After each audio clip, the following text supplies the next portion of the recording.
ಮಾಡಿ ರೋಗ ಬರ್ಸ್ಕೊಂಡು ಸಾಯ್ತೀಯ? ಎಂತಕ್ಕೆ ಮಡಗಿದ್ದಾರೆ? ಏನಿದೆ? ಜೀವ ಮರಣ ಎರಡೂ ಇದೆ. ನೀನು ಜ್ಞಾನವಂತನಾಗ್ಬೇಕಂದ್ರೆ ಏನ್ ಮಾಡಬೇಕು? ಒಳ್ಳೆಯದನ್ನೇ ಉಂಡಿ ತೃಪ್ತನಾಗಬೇಕು.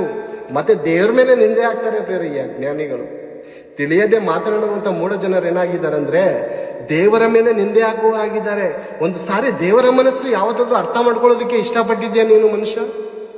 ಆ ತಂದೆಯಾದ ಪರಮಾತ್ಮನ ಮನಸ್ಸು ಎಂಥದ್ದು ಒಂದು ಸಾರಿ ಇಷ್ಟಪಟ್ಟಿದ್ಯಾ ನೀನು ಅರ್ಥ ಮಾಡ್ಕೊಳ್ಳೋದಕ್ಕೆ?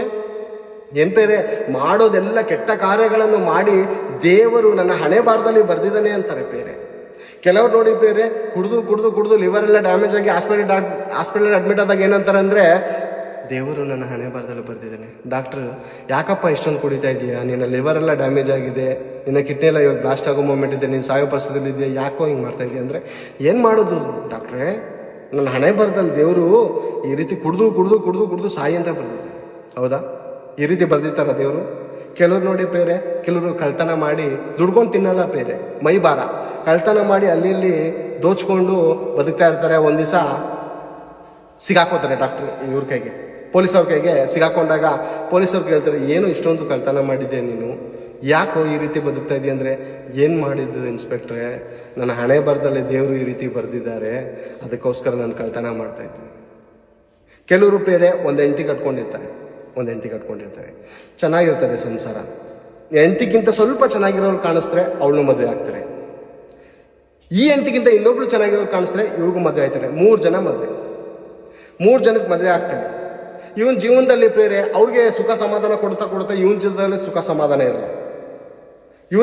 ಸುಖ ಸಮಾಧಾನ ಇರಲ್ಲ. ಬಾರಲ್ಲಿ ಯಾವಾಗೂ ಕುಡಿತಾ ಇರ್ತಾನೆ. ಸ್ನೇಹಿತರು ಬಂದು ಕೇಳ್ತಾನೆ, ಏನಪ್ಪ ಯಾಕೋ ಸ್ನೇಹಿತ ಇಷ್ಟು ವರ್ಷದಿಂದ ನೀನು ಚೆನ್ನಾಗಿದ್ದಲ್ಲ, ಏನಾಯ್ತು ಅಂದ್ರೆ, ಏನು ಮಾಡೋದು ಸ್ನೇಹಿತ, ಮದುವೆ ಮಾಡ್ಕೊಂಡೆ, ಅದಾದ್ಮೇಲೆ ಒಂದು ಹುಡುಗಿ ಅಲ್ಲಿ ಸಿಕ್ಕಿದ್ಲು, ತುಂಬ ಚೆನ್ನಾಗಿದ್ಲು, ನನ್ನ ಹೆಂಡತಿಗಿಂತ ಮದುವೆ ಮಾಡ್ಕೊಂಡೆ, ಇನ್ನೊಬ್ಳು ಸಿಕ್ಕಿದ್ಲು, ಅವಳಿಗೂ ಮಾಡ್ಕೊಂಡೆ, ಈಗ 3 ಹೆಂಡತಿರಾಗಿದ್ದಾರೆ ಕಣು, ಯಾರ ಜೊತೆನೂ ಸುಖವಾಗಿರೋಕ್ಕಾಗ್ತಾ ಇಲ್ಲ, ಸಮಾಧಾನ ಏನೂ ಇಲ್ಲ, ದೇವ್ರನ್ನ ಹಣೆ ಬಾರದಲ್ಲಿ ಈ ರೀತಿ ಬರೆದ್ಬಿಟ್ಟಿದ್ದಾನೆ ಅಂತ ಅಂತಾರೆ ಬೇರೆ. ಅಲ್ಲ ಬೇರೆ, ಒಂದು ತಂದೆ ತಾಯಿಗಳು ಭೂಮಿ ಮೇಲೆ ಇರುವಂತ ಮನುಷ್ಯನೇ 4 ಜನ ಮಕ್ಕಳು ಇರ್ತಾರೆ ಬೇರೆ. ಆ ಮಕ್ಕಳು ಯಾವ ರೀತಿ ಬದುಕಬೇಕಂತ ಒಬ್ಬ ತಂದೆ ತಾಯಿ ಇಷ್ಟಪಡ್ತಾನೆ? ಒಬ್ಬ ಡಾಕ್ಟರ್ ಆಗಬೇಕು, ಒಬ್ಬ ಇಂಜಿನಿಯರ್ ಆಗಬೇಕು, ಒಬ್ಬ ಪ್ರೊಫೆಸರ್ ಆಗಬೇಕು, ಈ ದೇಶಕ್ಕೆ ಒಳ್ಳೆ ಪ್ರಜೆ ಆಗಬೇಕು ಅಂತ ಒಂದು ತಂದೆ ತಾಯಿಯ ಕೋರಿಕೆ. ಸಾಮಾನ್ಯ ತಂದೆ ತಾಯಿಯ ಕೋರಿಕೆಗಳು ಏನಿರುತ್ತೆ, ಇದೇ ಇರ್ತದ. ಆ ತಂದೆ ದುಷ್ಟನಿದ್ರು, ಪಾಪಾತ್ಮನಿದ್ರು, ತನ್ನ ಮಗನು ಒಳ್ಳೆ ರೀತಿಯಲ್ಲಿ ಬದುಕಬೇಕಂತ ಇಷ್ಟಪಡ್ತಾನೆ. ಈ ತಂದೆ, ಭೂಲೋಕದಲ್ಲಿರುವಂತ ಈ ತಂದೆ ಮತ್ತು ಆ ಪರಮ ತಂದೆ, ಆ ಪವಿತ್ರ ಆತ್ಮನಿಂದ ಪ್ರತಿಯೊಂದು ಮಾತುಗಳನ್ನು ಬರೆಸಿರುವಂತ ಆ ದೇವರು, ಪರಿಶುದ್ಧನಾಗಿರುವಂತ ಆ ತಂದೆಯಾದ ಪರಮಾತ್ಮನು, ನೀನ್ ನೀಚನಾಗಿ, ದುಷ್ಟನಾಗಿ, ವ್ಯಭಿಚಾರಿಯಾಗಿ, ಕಳ್ಳನಾಗಿ 3 ಹೆಂಡತಿಯನ್ನು ಕಟ್ಕೊಂಡು ನೀನು ಹಾಳಾಗುವಂತ ದೇವ್ರು ನಿನ್ನ ಹಣೆ ಬಾರದಲ್ಲಿ ಬರ್ದಿರ್ತಾರ? ಆ ರೀತಿ ಬರೀತಾನ ದೇವ್ರು? ಆ ರೀತಿ ಬರೀತಾನ ದೇವ್ರು? ಯಾರು ಅಂತ ಒಂದು ಸಾರಿ ಅರ್ಥ ಮಾಡ್ಕೊಂಡಿದ್ರ? ಒಂದ್ ದಿವಸ ಯಾವತ್ತಾದ್ರೂ ಬೈಬಲ್ ಓದೋದಕ್ಕೆ ಇಷ್ಟಪಟ್ಟಿದ್ರ? ಮತಗ್ರಂಥ ಅಂತ ಮುದ್ರೆ ಹಾಕಿ ಮಡಗ್ಬಿಟ್ಟಿದ್ದಾರೆ ಈ ಗ್ರಂಥನ. ಯಾವತ್ತಾದ್ರೂ ದೇವರು ಏನಿದೆ, ದೇವರ ಮನಸ್ಸಲ್ಲಿ ಏನಿದೆ ಅಂತ ಒಂದು ಸಾರಿ ಆದ್ರೂ ಬೈಬಲನ್ನು ಓದೋದಕ್ಕೆ ಯಾರಾದ್ರೂ ಇಷ್ಟಪಡ್ತಾರ ಬೇರೆ? ಮತಗ್ರಂಥ ಅಂತ ಹಾಕ್ಬಿಟ್ಟಿದ್ದಾರೆ. ನೋಡುವಾಗ ಏರಿಯಾದಲ್ಲಿ ಎಂತ ಫೋಟೋಗಳು, ದರಿದ್ರದ ಫೋಟೋಗಳು ಇರ್ತದೆ. ಸಿನಿಮಾದು ಅರೆಬೆತ್ತಲೆ ವಸ್ತ್ರವನ್ನು ಧರಿಸಿಕೊಂಡಿರುವಂತ ಫೋಟೋಗಳು ಹಾಕಿರ್ತಾರೆ. ಅದನ್ನ ಯಾವನು ಅಂಟಿಸಿರೋದು, ಚಿಕ್ಕ ಮಕ್ಕಳೆಲ್ಲ ಓಡಾಡ್ತಾರೆ ಅಂತ ಯಾವನು ಹೇಳಲ್ಲ. ಕರಪತ್ರಿಕೆ, ದೇವರ ಪ್ರೇಮ ಪತ್ರ ಕೊಡುವಾಗ ಇದು ಮತಕ್ಕೆ ಸಂಬಂಧಪಟ್ಟಿದೆ ಅಂತಾರೆ. ಎಂತ ದರಿದ್ರದ ಆಲೋಚನೆ ಇವ್ರದು. ದೇವರ ಮನಸ್ಸು ಎಂಥದ್ದು? ಯಾಕೋಬನ ಬರೆದ ಪತ್ರಿಕೆ 1ನೇ ಅಧ್ಯಾಯ 13ನೇ ವಚನದಲ್ಲಿ ನೋಡಿಕೊಳ್ಳೋಣ. ದೇವರು ಎಂಥವ್ರು ಅಂತ ಗೊತ್ತಾಗುತ್ತೆ ಅಲ್ಲಿ. ಯಾಕೋಬನು ಬರೆದ ಪತ್ರಿಕೆ ಯಾರಾದ್ರೂ ಒಂದ್ಸರಿ ಓದಿ ಪ್ರಿಯ. 1:13.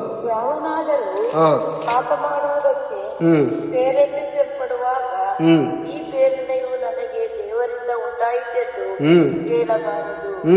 ದೇವರು ಕೆಟ್ಟದಕ್ಕೇನು ಸಂಬಂಧಪಟ್ಟವನಲ್ಲ, ಆತನು ಯಾರನ್ನು ಪಾಪಕ್ಕೆ ಪ್ರೇರೇಪಿಸುವುದಿಲ್ಲ. ಸಾಕು. ಆದರೆ ಪ್ರತಿಯೊಬ್ಬನು ತನ್ನಲ್ಲಿರುವ ಆಶಾಪಾಶದಿಂದ ಎಳೆಯಲ್ಪಟ್ಟು ಮರಳುಗೊಂಡವನಾಗಿ ಪ್ರೇರೇಪಿಸಲ್ಪಡುತ್ತಾನೆ. ಆಮೇಲೆ ಆಸೆಯು ಬಸುರಾಗಿ ಪಾಪವನ್ನು ಹೇರುತ್ತದೆ. ಪಾಪವು ತುಂಬ ಬೆಳೆದು ಮರಣವನ್ನು ಹಡಿಯುತ್ತದೆ. ದೇವರು ಕೆಟ್ಟದ್ದಕ್ಕೆ ಸಂಬಂಧಪಟ್ಟವನಲ್ಲ. ಮನುಷ್ಯನೇ ಅರ್ಥ ಮಾಡ್ಕೋ. ಕುಮಾರ್ ಸಹೋದರನೇ, ಬಾಲಾಜಿ ಸ್ನೇಹಿತನೇ, ಅರ್ಥ ಮಾಡ್ಕೋ. ದೇವರು ಕೆಟ್ಟದ್ದಕ್ಕೆ ಸಂಬಂಧಪಟ್ಟವನಲ್ಲಪ್ಪ. ಆತನು ನನ್ನ ಹಣೆ ಬಾರದಲ್ಲಿ ಈ ರೀತಿ ಬರ್ದಿದ್ದಾನಂತ ಯಾವ ಮನುಷ್ಯನು ಕೂಡ ಹೇಳಬಾರದು. ದೇವರು ಒಳ್ಳೆಯವನು, ಒಳ್ಳೆಯದನ್ನೇ ಮಾಡುವವನು ಪ್ರಿಯರೇ. ಆತನು ಪರಿಶುದ್ಧನಾಗಿರುವುದರಿಂದ ನಾವು ಪರಿಶುದ್ಧರಾಗಿರಬೇಕು, ನಾವು ನೀತಿವಂತರಾಗಿರಬೇಕು. ನಾವು ವ್ಯಭಿಚಾರ ಮಾಡಬಾರ್ದಂತ ಬೈಬಲಲ್ಲಿ ಬರ್ಸಿದ್ದಾನೆ, ನಾವು ಕಳ್ಳತನ ಮಾಡಬಾರ್ದಂತ ಬೈಬಲಲ್ಲಿ ಬರ್ಸಿದ್ದಾನೆ, ನಾವು ಕೆಟ್ಟದನ್ನು ಮಾಡಬಾರ್ದಂತ ದೇವರು ಬೈಬಲ್ ಗ್ರಂಥದಲ್ಲಿ ಬರ್ಸಿದ್ದಾನೆ. ಕೆಟ್ಟದನ್ನು, ತಪ್ಪನ್ನು ಕಂಡುಹಿಡಿಯುವುದಕ್ಕೆ ಬೈಬಲ್ ಓದ್ತೀವಿ ಹೊರತು ಯಾರಾದ್ರೂ ದೇವರ ಮನಸ್ಸನ್ನು ಅರ್ಥ ಮಾಡ್ಕೊಳ್ಳೋದಕ್ಕೆ ಇಷ್ಟಪಡ್ತಾರ ಪ್ರೇರೆ? ಮನುಷ್ಯನು ಯಾರಾದ್ರೂ ಇಷ್ಟಪಡ್ತಾರ? ದೇವರು ಪರಲೋಕದಿಂದ ನೋಡುವಾಗ ಯಾವನಾದ್ರೂ ನನ್ನ ಕಡೆ ನೋಡ್ತಾರೋ ಅಂತ ದೇವರು ಕಾಯ್ತಾ ಇದ್ದಾನೆ ಪ್ರೇರೆ. ಆದ್ರೆ ಆ ದೇವರನ್ನು ನೋಡದೆ ಈ ಕುಲವನ್ನು ನೋಡಿಕೊಂಡು, ಈ ಮತವನ್ನು ನೋಡಿಕೊಂಡು, ಜಾತಿಯನ್ನು, ವರ್ಗವನ್ನು, ಧರ್ಮವನ್ನು ನೋಡಿಕೊಂಡು ನಾವು ಬದುಕ್ತಾ ಇದ್ದೀವಿ. ದೇವರನ್ನು ನೋಡೋದಕ್ಕೆ ಯಾವತ್ತಾದ್ರೂ ನಾವು ಇಷ್ಟಪಟ್ಟಿದ್ದೀವ? ಆ ದೇವರು ಯಾವ ರೀತಿ ಇದ್ದಾನೋ ಆತನ ಮನಸ್ಸು ಎಂಥದ್ದು ಅಂತ ಯಾವನಾದ್ರೂ ಇಷ್ಟಪಡ್ತಾನ ಪ್ರೇರೆ ಆ ದೇವರನ್ನು ನೋಡೋದಕ್ಕೆ? ಪ್ರಪಂಚ ಪ್ರೇರೆ ದೇವರನ್ನು ಕುರಿತು, ದೇವರ ಮನಸ್ಸನ್ನು ಕುರಿತು ಯಾರಿಗಾದ್ರೂ ಅರ್ಥ ಆಗಿದೆಯಾ? ಯೇಸು ಕ್ರಿಸ್ತನನ್ನು ಕುರಿತು ಯಾರಿಗಾದ್ರೂ ಅರ್ಥ ಆಗಿದೆಯಾ? ಆತನ ಶಿಲುಬೆಯ ಮರಣವನ್ನು ಕುರಿತು ಯಾರಿಗಾದ್ರೂ ಅರ್ಥ ಆಗಿದೆಯಾ ಪ್ರೇರೆ? ತನ್ನನ್ನು ತಾನು ರಕ್ಷಿಸಿಕೊಳ್ಳದವನು ನಿಮ್ಗೆ ಹೇಗೆ ರಕ್ಷಿಸ್ತಾರೆ ಕ್ರೈಸ್ತರೆ ಅಂತ ದೇವ ಜನರ ಮೇಲೆ ನಿಂದೆಗಳನ್ನು ಹಾಕೋರಿದ್ದಾರೆ ಪ್ರೇರೆ. ಆತನು ಸತ್ತಂತ ಉದ್ದೇಶವೇನು? ಯಜ್ಞಕ್ಕೆ ಬೇಕಾಗಿರುವಂತ ಕುರಿ ಯಜ್ಞ ಏಂತಕ್ ಬೇಕು? ನಿನ್ನ ಪಾಪ ಪರಿಹಾರಕ್ಕೋಸ್ಕರ, ನನ್ನ ಪಾಪ ಪರಿಹಾರಕ್ಕೋಸ್ಕರ. ತಲೆ ಮೇಲೆ ಕಿರೀಟ ಯಾಕೆ ಹಾಕೊಂಡ ಆತನು? ನಮ್ಮ ತಲೆಯಲ್ಲಿ ದರಿದ್ರದ ಆಲೋಚನೆಗಳು 108 ಓಡಾಡ್ತಾ ಇರ್ತವೆ. ಈ ಆಲೋಚನೆಗಳು ಪವಿತ್ರವಾಗಿರ್ಬೇಕು ಅಂತ ಆತನ ತಲೆಗೆ ಮುಳ್ಳು ಕಿರೀಟ. ಆತನ ವಸ್ತ್ರವನ್ನು ಯಾಕೆ ಹರಿದ್ರು? ನಮಗೆ ರಕ್ಷಣೆಯ ವಸ್ತ್ರವನ್ನು ಒದಿಸುವುದಕ್ಕೆ ಆತನಿಗೆ ರಕ್ಷಣೆಯ. ಆತನ ಬಟ್ಟೆಯನ್ನು ಕಿತ್ತಾಕಿದ್ರು ಪ್ರೇರೆ. ಕಲ್ವಾರಿ ಶಿಲುಬೆ ಮೇಲೆ ಯಾಕೆ ಜಡಿಯಲ್ಪಡಬೇಕಾಗಿತ್ತು? ಈ ಭೂಮಿಗೆ ಪರಿಶುದ್ಧವಾದಂತ ರಕ್ತದ ಧಾರೆ ಬೇಕಾಗಿತ್ತು. ಆ ಧಾರೆಯಿಂದಲೇ ನಮ್ಮ ಪಾಪವು ವಿಮೋಚನೆ ಆಗಬೇಕಾಗಿತ್ತಪ್ಪ. ಅದಕ್ಕೋಸ್ಕರ ಯೇಸು ಕ್ರಿಸ್ತನು ಬಂದು ಈ ಲೋಕದಲ್ಲಿ ಯಜ್ಞವನ್ನು ಅರ್ಪಿಸಿ ನಮ್ಮೆಲ್ಲರಿಗೂ ಪಾಪ ವಿಮೋಚನೆ ಕೊಟ್ಟನಪ್ಪ.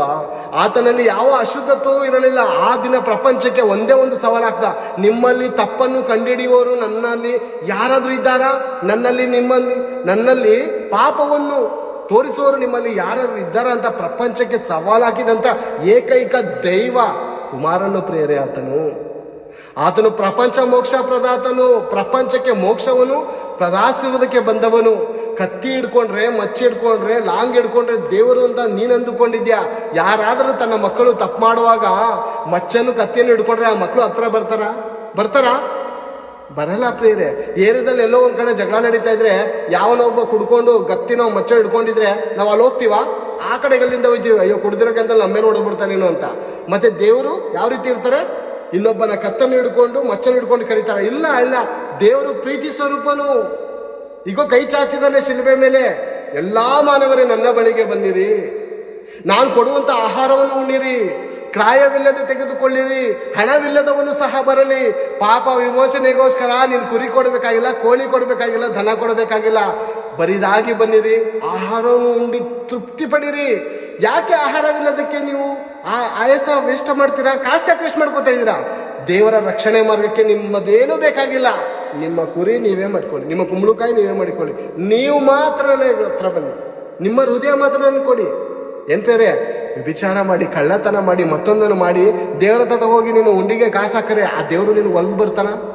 ನಿನ್ನ ತಂದೆ ನಿನ್ನ ತಾಯಿ ಏನಂತ ಹೇಳ್ತಾರೆ? ಮಗನೇ 4 ರೂಪಾಯಿ ದುಡಿಯೋ, ನಿಯತ್ತಿಂದ ದುಡಿ, ಯಾರ ಹತ್ರ ಒಂದು ಮಾತು ಅನಿಸ್ಕೋಬೇಡ. ಯಾರು ನನಗೆ ನಿನ್ನ ಮಗನು ಇಂಥವನು ಈ ರೀತಿ ಸಂಪಾದನೆ ಮಾಡ್ದಂತ ಹೇಳ್ಬಾರ್ದು, ನೀತಿವಂತನಾಗೂ ಬದುಕು ಮಗನೇ ಅಂತ ಈ ತಂದೆ ತಾಯಿಗಳು ಹೇಳುವಾಗ, ಈ ತಂದೆ ತಾಯಿಗಳು ಆ ರೀತಿ ಹೇಳುವಾಗ ಮಗನಿಗೆ ದೇವರು ನೀನೆಲ್ಲ ದುಷ್ಟ ಕಾರ್ಯಗಳನ್ನು ಮಾಡಿ, ವ್ಯಭಿಚಾರವನ್ನು ಮಾಡಿ, ಬಡವರ ಹೊಟ್ಟೆ ಮೇಲೆ ಹೊಡೆದು ನನಗೆ ಹುಂಡಿ ಇಷ್ಟೊಂದು ಕಾಸು ಹಾಕು ಅಂತ ಹೇಳ್ತಾರ ದೇವರು? ಆ ರೀತಿ ಹೇಳೋನು ದೇವರ? ಅರ್ಥ ಮಾಡ್ಕೊಳ್ಳಿ. ನೀನು ಮಾಡೋದನ್ನೆಲ್ಲ ಮಾಡಿ ನೀನು ಇಷ್ಟ ಬಂದಾಗೆ ಬದುಕಿ ನನಗೆ ಹಣ ಕೊಡುವಂಥವನು ದೇವರ? ನನಗೆ ಹಣ ಬೇಡ, ನಿನ್ನ ಪರಿಶುದ್ಧತೆಯಿಂದ ನನ್ನ ಬಳಿಗೆ ಬಾ. ನಿನ್ನ ಹಣ ನನಗೆ ಬೇಕಾಗಿಲ್ಲ, ನಿನ್ನ ಕುರಿ, ನಿನ್ನ ದನ, ನಿನ್ನ ಮೇಕೆ ಏನೂ ಬೇಕಾಗಿಲ್ಲ. ನೀನು ನಿನ್ನ ಮನಸ್ಸು ಮಾತ್ರ ನನ್ನ ಬಳಿಗೆ ಬರಬೇಕು ಅಂತ ಇಷ್ಟಪಡುವನು ಏಕೈಕ ಒಬ್ಬನೇ, ಆತನೇ ಯೇಸು ಕ್ರಿಸ್ತನು. ಆತನನ್ನು ಕಳಿಸಿದಂತಹ ಪರಮಾತ್ಮನು ಇಷ್ಟಪಡುವುದೇನು?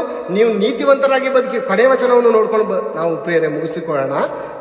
ಮೀಕನ ಬರೆದ ಮೀಕನ ಗ್ರಂಥ, ಚಿಕ್ಕ ಪುಸ್ತಕದಲ್ಲಿರುವಂಥ ಗ್ರಂಥ, 6ನೇ ಅಧ್ಯಾಯ 8ನೇ ವಚನದಲ್ಲಿ ಒಂದ್ಸರಿ ನೋಡ್ಕೊಂಡು ಮುಗಿಸಿಕೊಳ್ಳೋಣ. ಮೀಕ, ಮನುಷ್ಯನೇ ಒಳ್ಳೆಯದು ಇಲ್ಲವೇ ಎಂದು ಯೆಹೋವನು ನಿನಗೆ ತೋರಿಸಿದನಷ್ಟೇ. ನ್ಯಾಯವನ್ನು ಆಚರಿಸುವುದು, ಕರುಣೆಯಲ್ಲಿ ಆಸಕ್ತನಾಗಿರುವುದು, ವಿಧೇಯನಾಗಿರುವುದು, ನಿನ್ನ ದೇವರಿಗೆ ನಮ್ರವಾಗಿ ನಡೆದುಕೊಳ್ಳುವುದು ಇಷ್ಟನ್ನೇ ಹೊರತು ಯೆಹೋವನು ನಿನ್ನಿಂದ ಇನ್ನೇನು ಅಪೇಕ್ಷಿಸುವ. ಏನ್ ಅಪೇಕ್ಷಿಸ್ತಾರೆ ಪ್ರಿಯ? ಎಂಥ ಒಳ್ಳೆ ದೇವರು ಪ್ರಿಯರೇ ಈತನು. ನಾವು ನಂಬಿರುವಂತ ದೇವರು ಎಂಥ ಒಳ್ಳೆ ದೇವರು. ಕರುಣೆಯಲ್ಲಿ ಆಸಕ್ತನಾಗಿರೋ ಒಬ್ಬ ಮನುಷ್ಯನೊಬ್ಬನನ್ನು ಪ್ರೀತಿಸು. ನಿನ್ನ ಹಣ ನನಗೆ ಬೇಕಾಗಿಲ್ಲ, ನಿನ್ನ ಕಾಣಿಕೆ ನನಗೆ ಬೇಕಾಗಿಲ್ಲಯ್ಯ. ಮನುಷ್ಯನನ್ನು ನೋಡಿ ಮನುಷ್ಯನನ್ನೇ ಪ್ರೀತಿಸಿದವನೇ ನೀನು, ನನ್ನನ್ನು ನೀನು ಪ್ರೀತಿಸೋದಕ್ಕೆ ಆಗತ್ತಾ? ಸಾಧ್ಯನೇ ಇಲ್ಲ. ಕಣ್ಣಿಗೆ ಕಾಣುವಂತ ಮನುಷ್ಯನನ್ನು ಪ್ರೀತಿಸಿದಂತ ಓ ಮನುಷ್ಯನೇ, ಕಣ್ಣಿಗೆ ಕಾಣದಿರುವಂತ ಆ ಪರಮಾತ್ಮನನ್ನು ನಿನ್ನ ಹೇಗೆ ಪ್ರೀತಿಸೋದಕ್ಕಾಗತ್ತೆ? ಆದ್ದರಿಂದ ಎಲ್ಲಾ ಕುಲದವರನ್ನು, ಎಲ್ಲಾ ಜಾತಿಯವರನ್ನು ಪ್ರೀತಿಸೋಣ ಪ್ರಿಯರೇ, ಪ್ರೀತಿಸೋಣ. ಯಾರನ್ನು ನಾವು ಅಲ್ಲಗಳೆಯುವಂತ ಅವಶ್ಯಕತೆ ಇಲ್ಲ ಪ್ರಿಯರೇ. ಎಲ್ಲರೂ ಆ ತಂದೆಯಾದ ಸರ್ವೇಶ್ವರನೇ ಮಕ್ಕಳು. ನನಗೆ ಅನೇಕ ಮಂದಿ ಮಕ್ಕಳು ಬೇಕು. ಆ ಮಕ್ಕಳು ಪರಿಶುದ್ಧರಾಗಿರಬೇಕು, ನೀತಿವಂತರಾಗಿರಬೇಕು. ನಾನು ಅವ್ರಿಗೆ ದಯಪಾಲಿಸಿರುವಂತ ಆತ್ಮಕ್ಕೆ ಸಾವಿಲ್ಲ. ನಾನು ಹೇಗೆ ಆತ್ಮಸ್ವರೂಪನೋ ಅವರು ಕೂಡ ಆತ್ಮಸ್ವರೂಪಗಳಾಗಿ ಸತ್ತ ನಂತರ ನನ್ನ ಬಳಿಗೆ ಬರಬೇಕು. ಯಾಕಂದ್ರೆ ದೇಹಕ್ಕೆ ಸಾವಿದೆ ಹೊರತು ಆತ್ಮಕ್ಕೆ ಎಂದಿಗೂ ಸಾವಿಲ್ಲ. ಜೀವಾತ್ಮನಿಂದ ಬಂದಿರುವಂತಹ ಆ ಆತ್ಮಕ್ಕೆ ಎಂದಿಗೂ ಸಾವಿಲ್ಲ. ಆ ಆತ್ಮವು ತಂದೆಯಾದ ಪರಮಾತ್ಮನ ಬಳಿಗೆ ಸೇರಬೇಕು. ನಾವು ಜೀವಂತವಾಗಿ ಆತನ ಜೊತೆಲಿ ಇರಬೇಕನ್ನಂತ ಆಸೆಯಿಂದ ದೇವರು ಈ ಲೋಕಕ್ಕೆ ನಮ್ಮನ್ನು ಕಳಿಸಿದ್ದಾನೆ ಪ್ರೇರೆ. ಆ ಆಸೆಯನ್ನು ನೆರವೇರಿಸುವವರಾಗಿರೋಣ.